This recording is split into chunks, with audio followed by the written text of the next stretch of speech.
Guam has been good to us, providing us a good ground to accomplish our mission, so we owe it to Guam. That was NASA Deputy Associate Administrator Badre Yunus talking about Guam's importance in supporting space missions.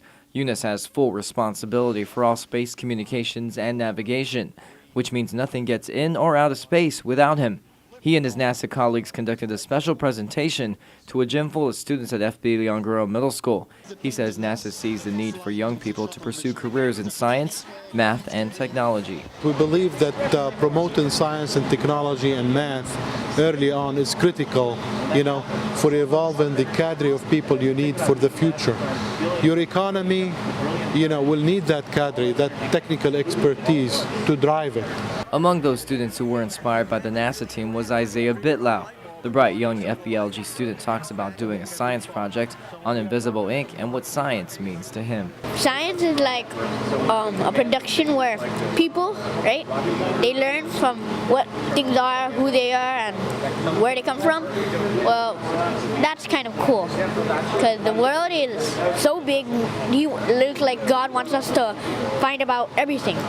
7th graders Edward Johnson and Giselle Samara also spoke about how they liked the video presentations of how to get into space, more about the planets in our solar system, and those white domes used for satellite communications. Today I learned about the different engineers and just a whole bunch of other stuff that I didn't learn about, like probably that there are more spaceships than I thought and Land Rovers. It really inspired me. The presentation was really wonderful, and probably I might want to be a scientist when I get to the future when I grow up. Yunus says they want to send a message to these students that NASA produces technology to help advance society, not just in space. NASA is about exploration, about discovery.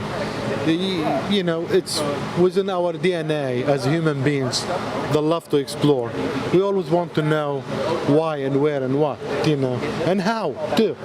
So definitely going away from Earth and having that capability, it's not just getting to Mars or to the moon, it's the ability to do it. And he also says he foresees future opportunities and partnerships to work with Guam, especially since the island is only one of 2 areas in the world that provides satellite coverage and communications in space. Without Guam, we have a blind spot over here, and that would not have allowed us to provide full coverage of all of our missions. Okay. So Guam has been extremely relevant and will remain relevant for the foreseeable future.